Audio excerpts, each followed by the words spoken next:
Hi guys, aloha. I apologize for not making a video last week.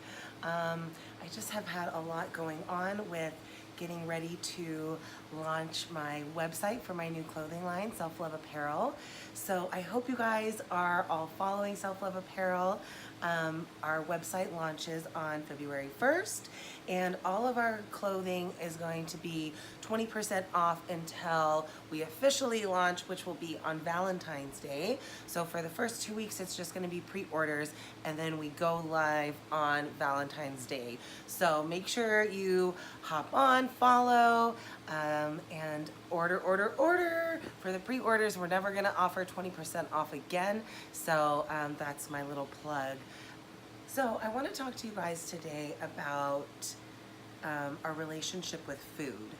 So as you all, if you've been following me for a while, you know that I'm no longer focusing on a number on the scale or trying to lose weight. I've made a commitment to myself that I will never set another weight loss goal for myself. I want to just completely shift my focus to not be about chasing a number on the scale.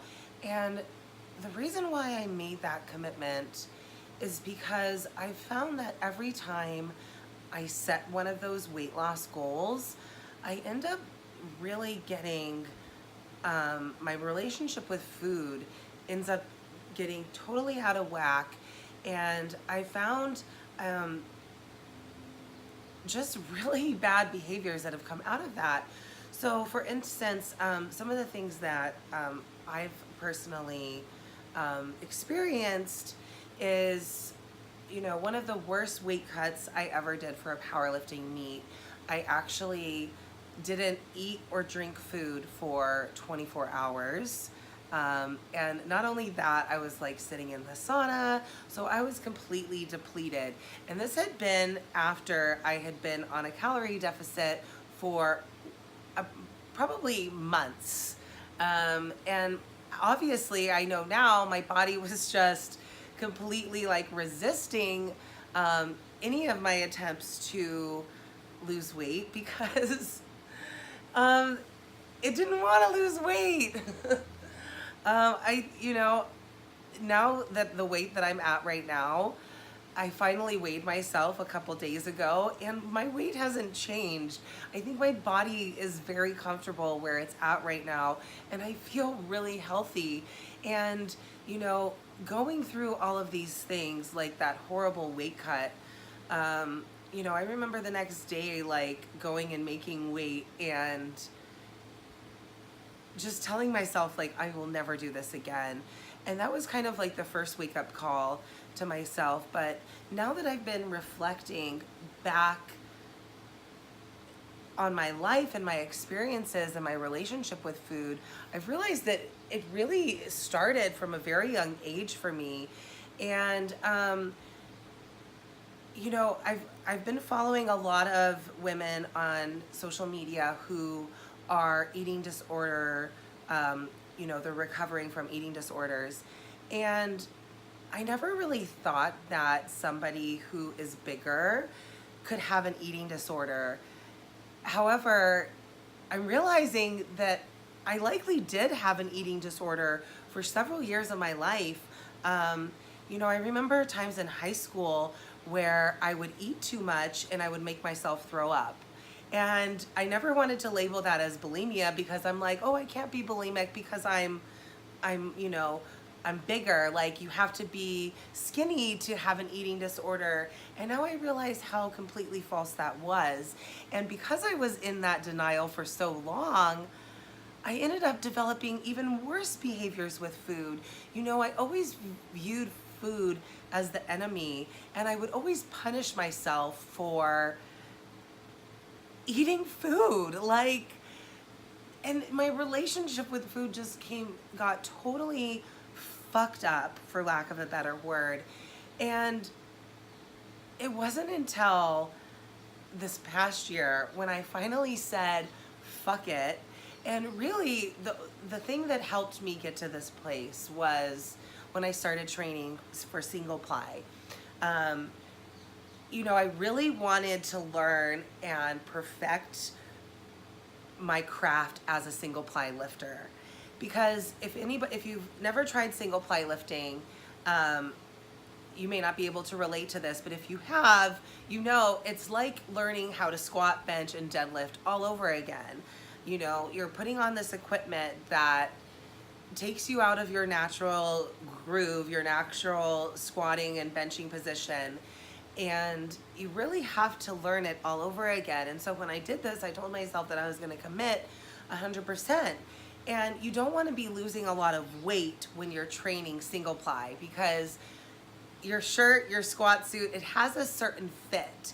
And if you lose a bunch of weight, or you're cutting a bunch of weight to make weight for a contest, the day of the contest, your suit may or may not fit the same weight as it did during training.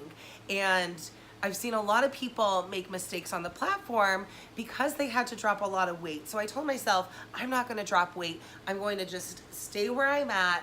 And I honestly believe that's why I did so well, is because I only had to learn the gear. I didn't have to learn the gear and worry about dropping a lot of weight, you know? So that was where I finally was like, fuck the scale. I'm going to focus on being strong and what my body can do for me. And in the process, I really found that love for myself. And I started to put that value in my accomplishments, not for a number on the scale. And so in this whole reflective process, I've realized how only when I put those weight loss goals aside have I been able to find a healthy relationship with food. You know, now I'm focused on fueling my body for performance. And you know, if I want to treat myself, I do. And I don't feel shame for that. And I don't feel like I have to punish myself by throwing up or by spending hours on, you know, in the gym doing extra cardio. Or maybe it's not even that, but maybe you're mentally tearing yourself down. Maybe you're eating things and then afterwards you're mentally tearing yourself apart. And you start to ask yourself like, oh, why did you do that? You're such a fuck up. Like, you can never follow through with things. Like, that is the last thing we need to do to ourselves when we're struggling to love and accept ourselves. Like, you do not need to tear yourself down for eating food. You don't have to. And you don't have to feel like you have to be a certain weight. You don't have to feel like you need to change yourself to be loved and accepted. Like, you don't have to. You don't fucking have to. You know, like, I think sometimes we get comfortable disliking ourselves.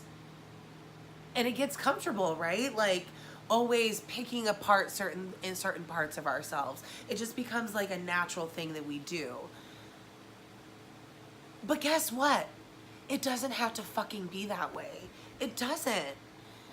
You know, like, once I found this love and this joy inside, I realized it's been here all along. It didn't come from anything externally. It's been here all along. All it's taken is unpacking some of the bullshit that I put on to cover up this greatness, this love, this joy that's been inside me all along. And you have it too. You really do. Sometimes it takes a little while to unpack those things. You know, the shame, the guilt that we've put on for years. Sometimes it takes a while to break those beliefs that we've had for so long, that society continues to perpetuate. That shit is hard sometimes to break. But guess what? It can be done. And when it's done, you never have to choose unhappiness again. You don't have to choose that. You can choose a life of love every single day. And it starts here, guys. I mean, I just can't say this enough. Like, when we can fill our cup and we can have our cup so full of love, like, it just becomes natural to pour into others. And that's what I want to do to you guys. I just want to share this love and pour this love to you guys, because my cup is so full. And I realize now that, you know, I wouldn't change the struggles that I had. I definitely would not, because I wouldn't be who I am today without those struggles. But I've also realized that I don't have to struggle like I did again.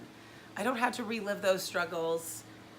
I don't have to, because the only one who can tell me that I am unworthy is me. And I will never do that to myself again. I have had years where I did that to myself. And I can choose kindness, and so can you. And that is my goal, and that is my wish for every single one of you, is that you can know in your heart and in your mind that you are worthy of love and acceptance just the way you are. I love you guys.